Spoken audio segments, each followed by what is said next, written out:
Welcome to the Dr. Gundry podcast. Now here's a staggering statistic. Every year around 655,000 Americans lose their lives to heart disease. In fact, it's the leading cause of death in the United States, and it's been that way for the last 80 years. Now granted, COVID has gotten our attention, but it's still heart disease, the number one cause of death. And according to today's guest, the scariest part is this. Most of the common fixes out there, like maintaining low cholesterol levels and taking preventative medicines like statins, may not be helping. In fact, he believes these recommendations are probably doing more harm than good. You're going to want to hear about this. And if you've read my work, you know my guest and I are on the same page. I'm joined by Jonny Bowden, aka the Nutrition Myth Buster, and he's a board-certified nutritionist and expert on diet and weight loss. He recently relaunched his best-selling book, The Great Cholesterol Myth, revised and expanded, Why Lowering Your Cholesterol Won't Prevent Heart Disease, and the Statin-Free Plan That Will. Whoa, we got to stay tuned for this. On today's episode, Jonny and I will reveal the truth about cholesterol, expose the real villain when it comes to heart disease, and share what you can do today to optimize your health and protect your heart. Jonny, I'm excited to have you join me on the podcast today. Thank you so much. I'm such a fan of your work as well, and I'm thrilled to be here and discuss this very important stuff with you. So I want to dive right in. What's the biggest issue with the way the health industry has been tackling heart disease all these years? Well, that's a big question we could probably talk for an hour about. But I think to start off the discussion about cholesterol and our fear of it and our belief that it predicts heart disease and that if we could only lower it, we would be protected, we need to start right with the way we measure cholesterol. Because people often misunderstand us when we say cholesterol is not important or you don't need to be looking at your high versus low cholesterol. We don't think that there's nothing that cholesterol has to tell us. We think we're measuring it by a technology that's 70 years old and that's incorrect. And what we say is that don't even talk to us about high cholesterol till we know how you're measuring it, because if you're using an outdated and inaccurate way of measuring it, then we have nothing to talk about yet. Your high cholesterol might be masking a perfectly healthy heart profile, and your low cholesterol might be masking a risky one. And that was the case with me, which I'll tell you in just a minute. So the way I try to explain this to people, I live in California, we have very, very strict smog regulations, and we always have to have our cars tested for emissions. So there are these smog testing places, and you have to take your car to one, and then they give you a bill of health, or they give you a non-bill of health, and they say, Mr. Jones, you got to fix this. It's going to cost $1,700. Take it over there. That's what you got to do. And everybody does it because we want to comply with the emissions and because there's no way to get a license if you don't. Well, what if you found out that the device that the garage is using hasn't been calibrated since 1963, that the algorithm doesn't even include the toxins that have been invented in the last 10 years because they weren't invented at the time the machine was first set up, and then it's giving wildly inaccurate readings. So some people might come away with their car saying, God, I got to put $1,800 into fixing this. And it turns out that nothing bad's coming out of the exhaust. Whereas other people are driving around thinking, I'm just doing fine. And they're a toxic waste dump because the machine's not catching it. So before we go any further talking about cholesterol, we have to talk about the fact that the machine that's measuring it is broken. And I can tell you how that happened. You know, you're probably too young to remember this.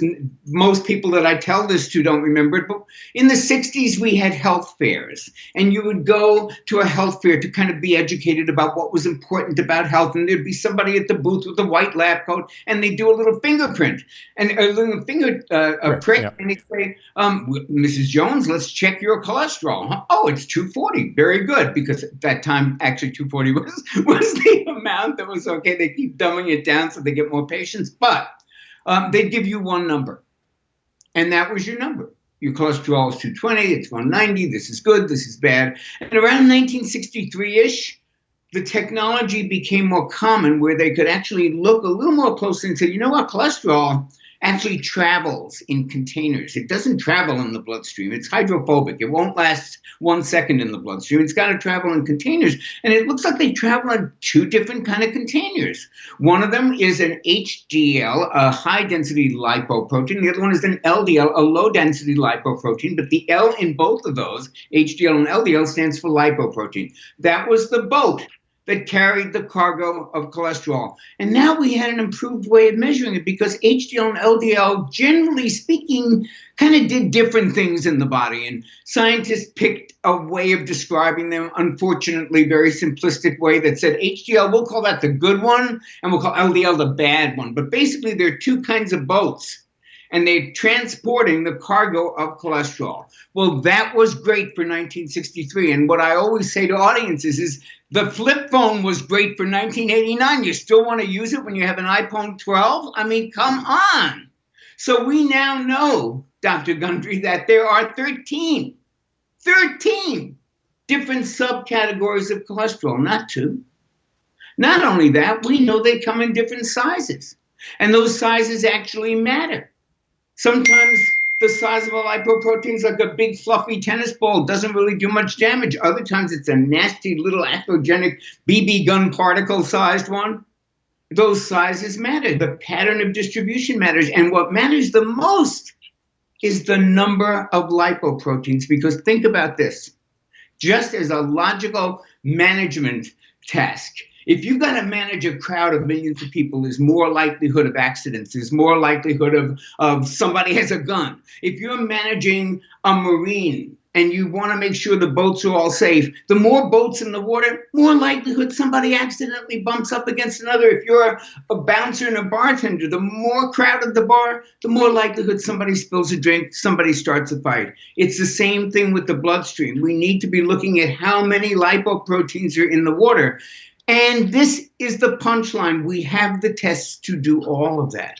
We've got the iPhone 12s and the Galaxy 9s. But doctors are still using this test from 1963. And worse, they're prescribing drugs based upon this test, which is defective. So our first mission is to retire the HDL-LDL test forever and put it on the dustbin of out-of-date ideas where it has long belonged. Well, so what's the replacement? You obviously have one, and I obviously have one, but I'm interviewing you. It's the same replacement. We now have this technology. It's called nuclear magnetic resonance, NMR, and there's an MR cholesterol test, and it looks under the hood. And I show people and readers when I'm doing this, with PowerPoint, I show them mine. And it's just there's different tests available to every major lab in the country, LabCorp and Quest. These are the ones your doctor uses. They all offer a version of this. Some of them call it the lipo panel, the advanced lipid profile, the NMR particle test. Doesn't matter. They all look at the same data, which is all the subtypes of cholesterol, the number of boats in the water, which predicts heart disease way better than the amount of cargo in the boat, and finally the pattern of distribution of whether they're big particles or little particles. This is valuable information. This matters. The HDL-LDL test does not. So I'll give you an example. I do those in my office. That's what we order, and we use several labs to do it. But interestingly, I had a woman yesterday in my office who we go through all this, and she has very few small dense LDL particles. She doesn't oxidize her small dense particles. She doesn't oxidize her ApoB, and we're just kind of talking shop. But we get all done, and I say, you are at so low risk. And she said, how can you say that? Because my cardiologist showed me that my total cholesterol is 242, and I'm a walking time bomb, and I have to be on a statin drug. And this is true. This was yesterday. I believe you. I'll match your horror story for horror. How about this? I have a very close friend, 69 years old. She doesn't have an ounce of body fat. As a human being, her risk factors for heart disease are probably around 0. Exercises every day, joyous life, great cook, wonderful family, low inflammatory measures. Everything is low blood sugar. It's all perfect, right? She's got a 300 something cholesterol. Her doctors, you're on a statin or I'm firing you as a patient. Now, we've gone through this for years, and I've said, get the real test and then we'll talk. Wouldn't do it. Nope, we don't need it. So finally, when it was like she was either going to change doctors or he was going to fire her, he says, I'll tell you what, we'll do a compromise.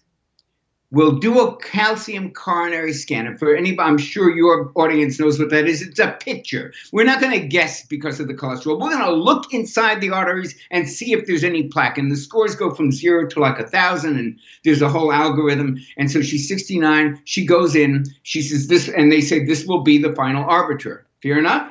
They take the picture. Her calcium coronary scan is 0. 0. I would die to have that number. She goes back to the doctor. You know what he says?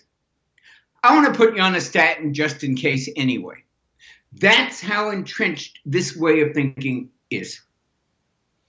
Yeah, no, you're absolutely right. And, I have patients with total cholesterols of 300, 400. I have a couple total cholesterol 500 that I manage without statins. Now, you and I think statins may be both overprescribed and potentially underprescribed.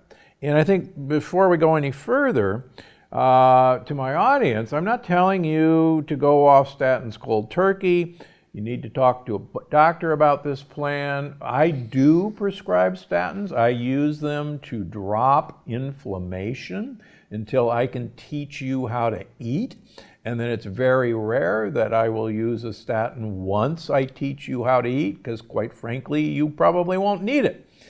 And if I can interject one other thing, many of you need to know about a particle called lipoprotein little a, sometimes called LP little a. It is the worst of all the bad actors, and you inherited an ability to make it or not make it. And here's a scary thing.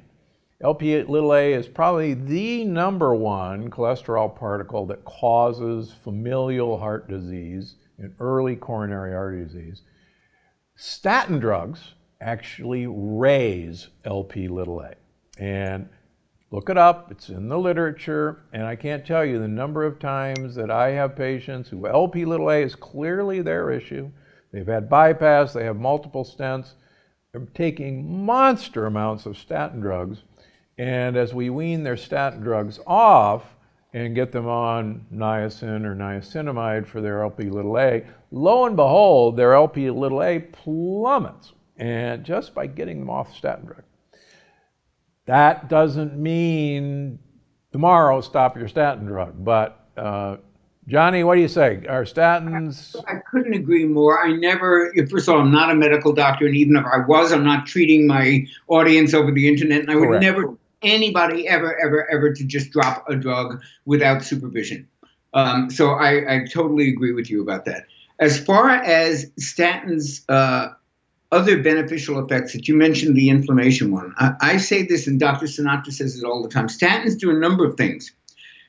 In my opinion, the least important is lowering cholesterol. They also lower inflammation somewhat, and they thin the blood a little bit. So they make, as Sinatra likes to say, they turn it from the consistency of ketchup to fine red wine. Okay, those are good things. I happen to personally believe you can do both of those things with 0 side effects using fish oil, ginkgo, vitamin E, you name it. So these things are not hard to do without a statin. But for those who don't take anything and they're literally just following their conventional doctor's advice, they give them a statin, there may be some mild anti-inflammatory and blood thinning effects that are good.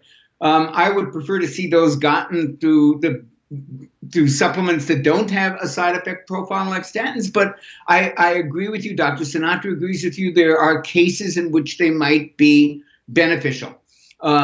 I'd love to mention that underprescribed thing because I am a perfect example of that. And everyone used to think when we first came out with the book, oh, they just think everybody's overprescribing statins. Well, we do think everybody's overprescribing, but we also know that the reverse comes along. And so I'm a perfect example of that. For years and years, I had perfect cholesterol measured by the old way.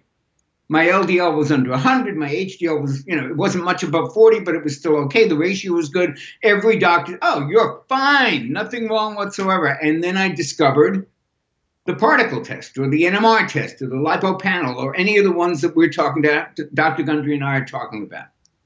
And that test showed a very different story. Very, very high particle number, 2,200, high risk. Nasty pattern of little B ones and not so many little big fluffy A ones. It was a wake up call, and luckily the cardiologist I chose. Well, I had a few that I bounced this off, and they came up with different things. But certainly one of them was, hey, let us put you on 5 milligrams of Crestor. We'll knock those particles down like that. And I said, I'd like to hold off. Let's see if there's another way.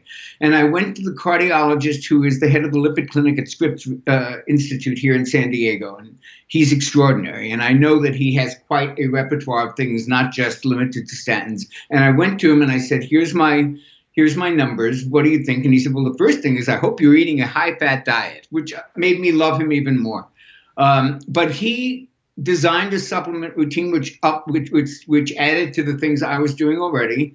We put it on a trial, did it religiously for 6 months. Particles dropped from 2,200 to 16. They're still not great, but they went from high risk to like yellow light, like you should watch this. And the particle size just barely shifted into the good pattern A, where it's mostly fluffy. Guys, a ways to go. It's not overwhelmingly fluffy, but it moved the needle from like pattern B to pattern A. So these things are changeable with supplements, and that would be my preferred way to go. It's not to say that statins can't help. As I said, one of my reference doctors said, I think 5 milligrams will do it. I know you're not a fan of statins, but that will do it, and it probably would. But what I am not a fan of is people prescribing statins or not prescribing statins based on a test that no longer works. Well said. Okay, so let's address a question that everybody wants to know. If it's not cholesterol, what is the best indicator for determining your heart health? Well, that is a great question, and I'm so glad you asked it, because it is my mission in life to answer that question to as many audiences as I can. So when we wrote the first edition of The Great Cholesterol Myth 10 years ago, we knew that the search for heart disease in the HDL-LDL test was not the way to go. And we knew the particle test was a huge improvement, but we couldn't say for certain like what we should really be looking at. We knew it wasn't that. We knew there was a hell of a lot more to it than that, but we weren't quite sure. And when we did this deep dive this time around, looking to connect the dots, because remember, I first want to say I'm not an original researcher. I'm not the smart guy that runs the college sophomores and the rats wearing a lab coat and doing the statistical analysis and getting 4 stages of clinical studies done. But I can translate that stuff really well to the audience that I speak to and that I think you speak to, and I'm able to make that clear. And what I went on was a mission to see what research had been done here and what was it and what could we uncover. So we uncovered a very direct line of research, and it has been hiding in plain sight since the 1970s, and it is mind-boggling that doctors do not know this. So in the 70s, there was a doctor named Kraft who discovered the insulin assay. Now, insulin, I'm sure everyone who listens to you knows what insulin is. The very, very important hormone. One of its main things that it does in the body is it clears the bloodstream of excess sugar. It's kind of a sugar sherper. Goes in there, pancreas releases it, comes out, sees the sugar, takes it out, takes it into the muscle cells, drops it off the muscle cells. Great, we need it for energy. Everybody's happy. But in most people, that is not how it works. And the numbers the percentage of how many people it doesn't work in is staggering. 88% in America was the most recent figure, 52 worldwide, and we think that's an underestimate. So it doesn't work right. What happens is instead of the cells accepting insulin, they reject it. There's just too much sugar, too much noise, too much insulin, and they go, no mas, we gave it the office. They close their doors, and now your bloodstream, you've got this high sugar and high insulin, the definition of prediabetes. All right. So this insulin resistance, the ability of the cells to just resist the effect of insulin, was something very important, and Kraft figured out a way to measure it. It was a very complicated assay. It required his patients to sit in the office for several hours. They would be hooked up to two different infusions. One would infuse sugar. The other would infuse insulin. You'd watch how quickly or how effectively insulin was able to clear that sugar. You could really get perfect lab measures of it. And he developed this great test. And he tested it on like 14,000 patients over the course of his years. And he followed them up. He just wanted to see what happened to people. And he put them in categories, 20% categories of very insulin sensitive, which means your blood sugar goes up when you eat, insulin comes right out, bum, bum, bum, it clears it right up, and you're back to normal and everything works in a good, that's about 20% of the population. And it went downhill from there to the next 20%, a little bit insulin resistance, all the way up to major insulin resistance. And these are the people with abdominal belly weight and all of the risk factors that go with that. And then he watched to see what happened to these people. So the first 20%, the really insulin sensitive ones, nobody died in 10 years, which is unheard of in a population that size. No major heart attacks or nothing. Then the second group, you start to see disease and death. And it goes up, and it's just like that until you get to the highest level of insulin resistance. And he said, you know, we knew it was kind of the basic condition for diabetes, but it looks like it's connected to a lot of other stuff. Okay, this kind of got buried, and nobody paid much attention to it.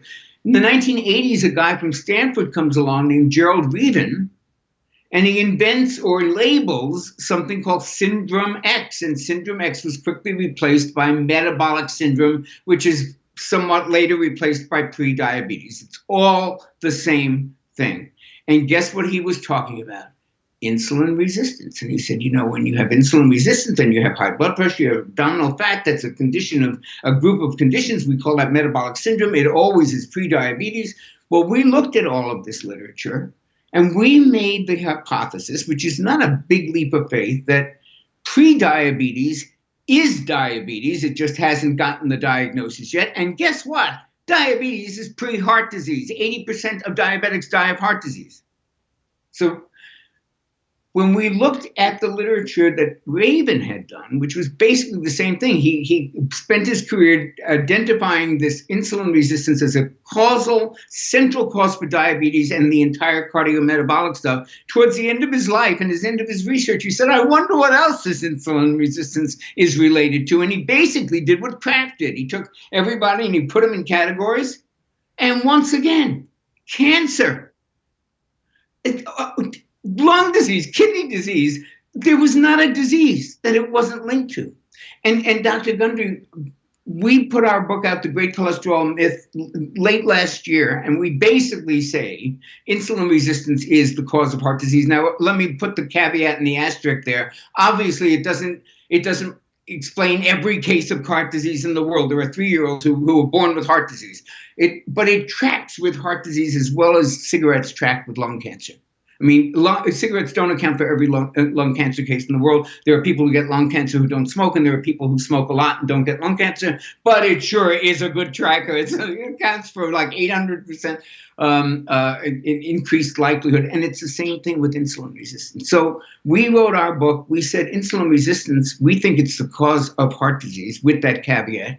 A couple months later, a great doctor that I have great admiration for, Dr. Jason Fung. He's the father of intermittent fasting. He comes out with a book called The Cancer Code, and it says, guess what? Insulin resistance is the cause of cancer. And 2 months later, a PhD who I never heard of, who's brilliant, named Dr. Benjamin Brickman, writes a book called Why We Get Sick. And guess what he thinks? Insulin resistance is the cause of everything else. So we've got these three independent, I don't even know Brickman, I met Fung once.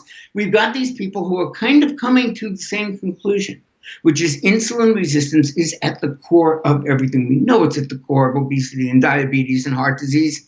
And then the take home for this is that if you look at COVID, which is, we're right in the middle right now. In January in California, we're in major lockdown. I don't know what it's like over there, but we're definitely not out of the woods. And we've been in the woods for the better part of a year. No matter where you stand politically on it, this is a serious thing.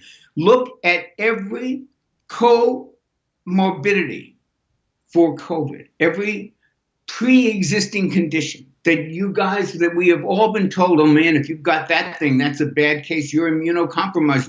What are they? High blood pressure, pre-diabetes, diabetes, obesity, heart disease. Shall I go on? They're all the same related conditions. And when I realized that, and I said, holy moly, if we could do something about insulin resistance, we'd be wiping out the basis of half of these pre-existing conditions. But I was puzzled. I thought, I don't really know if there's what about lung disease, kidney disease, and liver disease? Because those are big pre-existing conditions also. And I spent no more than a morning on PubMed, on the National Institute of Health Medicine thing, trying to find a relationship between insulin resistance and lung disease and kidney disease. It's right there. There's a literature this long. It underlies all of them. So we really feel this is such an important thing. I have actually talked to others in the Low Carb Clinicians Network about a political action committee to literally lobby the medical authorities to pay attention to insulin resistance and to teach people that you can turn around insulin resistance, you can prevent it, you can treat it, you can reverse it with diet alone. So this is so important for us. I'm not saying, I'd never say anything so simplistic as to say if you wipe out insulin resistance, you won't have deaths from COVID. But I'll bet you the death rate would be a lot different because people are metabolically broken. And any challenge, whether it be viral or any other, is going to be much more opportunistic when you've got a weakened population that you're inflicting that on, right? Yeah. Oh yeah, when COVID first came out, I wrote an editorial on Thrive Global on exactly this, that we should actually arm ourselves and the federal government should actually mandate people, believe it or not, rationing sugar and flour, just like we did in World War II, and that we should give people the money to have victory gardens in their yard or their porch, because in World War II, 40% of the food that we ate was grown in home victory gardens. And I said, we know how to do that. We should do it again because, quite frankly, we are at war, and we've now exceeded the deaths from World War II just from COVID. So yeah, I wrote an editorial about that. You're right. We need to empower people. We wouldn't send soldiers to combat unarmed, and yet everybody's unarmed unless we take care of this. All right. So most of my listeners know about insulin resistance. They're hopefully aware of how to reverse insulin resistance, but can you give me your thoughts, a brief overview on how do you reverse insulin resistance?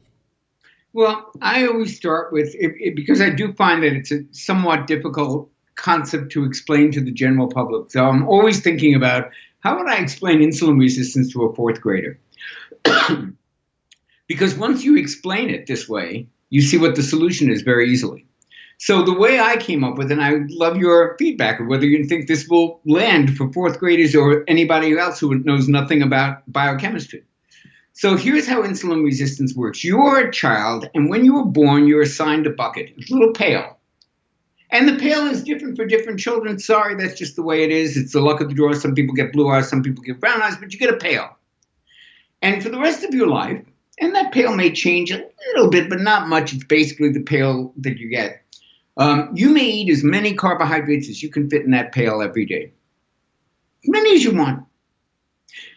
If you eat more, if you try to stuff more into the pail than that pail will hold, there are going to be metabolic problems, and what they are is called insulin resistance. You don't even need to know what it is. It's the inability of your body to process more carbohydrates than fit into your pail. And they may be different amounts for different people. So if you say, well, they eat all those rice in China. Sorry, that ain't your pail. This is your pail.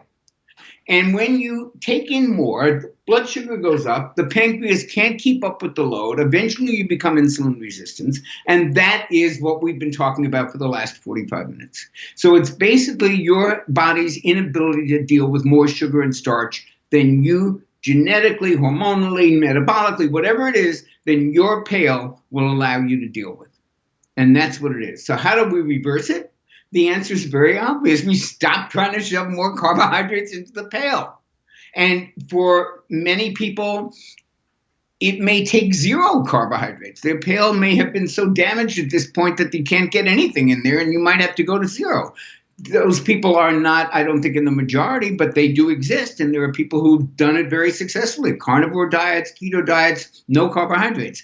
I think for most people, a little adjustment on what we try to shove into that pail will do the trick. If we just ate less of that stuff, less processed carbohydrates, if we stuck that pail with the ones that filled with fiber, like fibrous vegetables and apples and berries and cantaloupes and grapefruits and things like that, we'd probably do better than if we stuff it with pasta and rice and cereal and breads and crackers and all the other stuff. So the way to reverse insulin resistance is exactly what the cardiologist said to me online at the Scripps Institute when I said, here's my numbers, what should I do? And he said, well, I hope you're eating a high-fat diet. Because think about it. The macronutrient that drives blood sugar and therefore insulin up the most is carbohydrates. The one that drives it up the middle ground is protein. It raises blood sugar a little bit and it raises insulin a little bit, but nothing like carbohydrates. But the one that doesn't even move the needle on it is fat. So what is the sense of recommending low-fat, high-carb diets to diabetics or to people who are obese or people who cannot manage the stuff that's in their bucket right now? You're going to give more of it? It just makes no sense to me at all. You can reverse insulin resistance with a higher-fat, lower-carb diet, period. It works every time. No, you're right. We are overfed in this country, and the processed foods have been processed so well that it's almost instantaneous blood sugar. It's far more than anyone could have possibly imagined it was possible. But yeah, one of the things that has struck me over the last 20 years of doing this with my patients is that half the patients I originally saw would come in with fatigue issues. Now, they had lots of other issues, but they figured they were just getting old. And it turns out that one of the things about pre-diabetes, and I agree that telling someone they're pre-diabetic is like telling a woman she's a little bit pregnant. Yeah. And I use this in all my patients. There's no such thing. If you're a pre-diabetic, you should consider yourself a diabetic. Sorry. 100%. But yeah, these things can overcome. All right, so other than diet and other than insulin resistance, and I agree, and insulin in and of itself is an amazing growth hormone, and it's a smooth muscle growth hormone that actually makes our blood vessels thicker. And believe it or not, we want nice, smooth, skinny blood vessels, not thick ones. So insulin is a big, big driver of heart disease just from that alone. So other than diet, what other factors can affect our risk of cardiovascular disease? Well, I'm so glad you asked that because as a nutritionist, and I'm sure for you as well as a medical doctor, we tend to focus on that narrow area that we were trained in. And, I always looked at it in the beginning of my career. It's exercise and diet. It's diet and supplements. It's all nutrition related. What I've noticed in my colleagues over 30 years of doing this, that all the best people, no matter how they started out, and I started out as a weight loss coach at Equinox Fitness Clubs. However they started out, none of them are looking at food diaries anymore. None of them are looking at exercise logs because every one of them has figured out that the things that really impact health go way beyond what you eat and what you do with your body. And that seems almost like heresy to say that because it's so food and nutrition, food, exercise, movement are so important. But we really do forget the impact that our mental attitude, our spirituality, if you will, our calmness of mind, our ability to form relationships with other people, the amount of love in our life, the relationship we have with our animals, with our outdoors, with how much sun we get because we're walking in the actual sunlight and the greenery as opposed to just taking a pill. We forget the power of those things. And there's a very, very famous story called the Rosetto phenomenon, which we actually talk about in the book, The Great Cholesterol Myth. It's a very famous thing. You can, please, everybody, Google the Rosetto phenomenon. But in the 1920s, there was this hardscrabble town in Pennsylvania called Rosetto. And the weirdest thing happened is that the doctors there were not seeing any heart disease. And these doctors would meet in these kind of towns in between, in these bars that were sort of centrally located, and they'd all exchange notes and talk shop. And the ones in Rosetto were constantly saying, "You guys see all this heart disease? We don't see any. What do you think's going on?" And this led eventually to some real research attention being paid to this area. And then the researchers started coming in and saying, "By God, there's like no heart disease here." Now, this would not have been so amazing, except if you looked at how the people in Rosetto lived. This was a hard-scrabble Pennsylvania town. This made Scranton, Pennsylvania look like Beverly Hills. This was like they worked in the mines. They breathed the worst stuff you can imagine. They ate an American diet that was as bad as you could imagine American diets being. They smoked. They should have been dying like twice the rate of everybody else. And the best the researchers could come up with after a couple of years of investigation, and this is what you'll read in Wikipedia, is that these people had such strong social bonds that it somehow overcame a lot of risk factors. Didn't overcome all of them. Some did die. But these people they were all from the same area of Europe. They shared certain genetics. They did everything together. They had, Sunday dinners, square dancing, gardening, whatever it was. It was such a community. Nobody lived alone.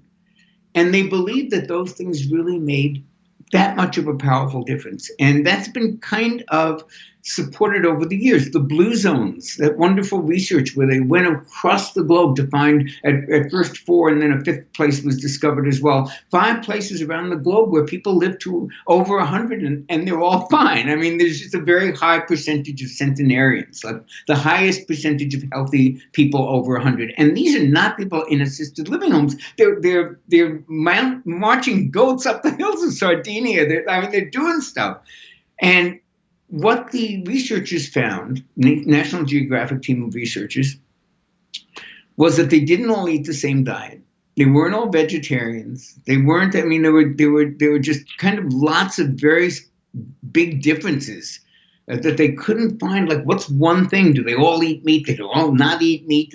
The only thing that they all had in common was this absolutely unbreakable social fabric. They were all part of a community. They didn't know what it was like to be isolated. The old people didn't go to old age homes. They lived with the family. Everybody was important. Everyone felt like they contributed.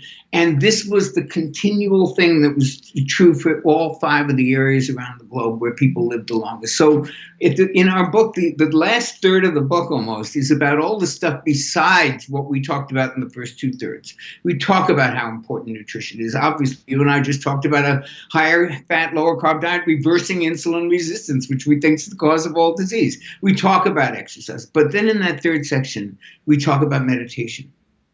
We talk about stress reduction. We talk about techniques like heart math, where you can actually monitor your own physiology in a very creative way. It's almost like a video game. It costs $99 and it's fun and it actually changes your blood pressure and your brain waves. We talk about the ecotherapy, the actual proven, demonstrated benefits of being in greenery. They even show that there's research showing that if you're in a hospital and you have a view of the garden, you do better than if you don't. So, I mean, there are all these things that actually do change our physiology. We talk about the science of psychoneuroimmunology, which is basically the notion that what you think about affects your immune system, something I've been preaching about since the beginning of the pandemic. I'm sure you have too. So we talk about all these things, and we want people to understand that it's so easy to feel overwhelmed because you're not doing all the right things and you're not eating, and they keep changing the stuff about nutrition and which supplements are good and which ones aren't and what exercise is most effective, and people can easily be overwhelmed. And what I never want people to lose sight of is all the other stuff that they are in charge of that actually are making contributions to their health bank. Every time you cook a meal together with your friend or family, you made a contribution in your health bank. Every time you take vitamin D, you make a contribution. These are little contributions, and you make them every day, or you can make them every day. And I don't want people to get so overwhelmed by either a lab test that's a bad lab test, because sometimes you have bad lab tests and you don't have that many risk factors because on balance, you're doing all these good things. So I want people to be aware that it is more than just eating right and exercising right. And yes, those things are vitally important, but so are the relationships that you have in your everyday life, how you sleep, how you digest, the time you spend with your dog. All of those things, they matter profoundly to our health, and we cannot just omit them because they don't fit under the medical establishment of pharmacology and all the interventions we do. These things are really, really important. Yeah, I couldn't agree with you more. In fact, for years, I used to give a PowerPoint lecture about disease is the absence of ease, and I wanted people to be at ease. And ease is eating, attitude, spirituality, and exercise. And there you go. And you just told someone how to be at ease. And if you have ease, it's impossible to have dis-ease.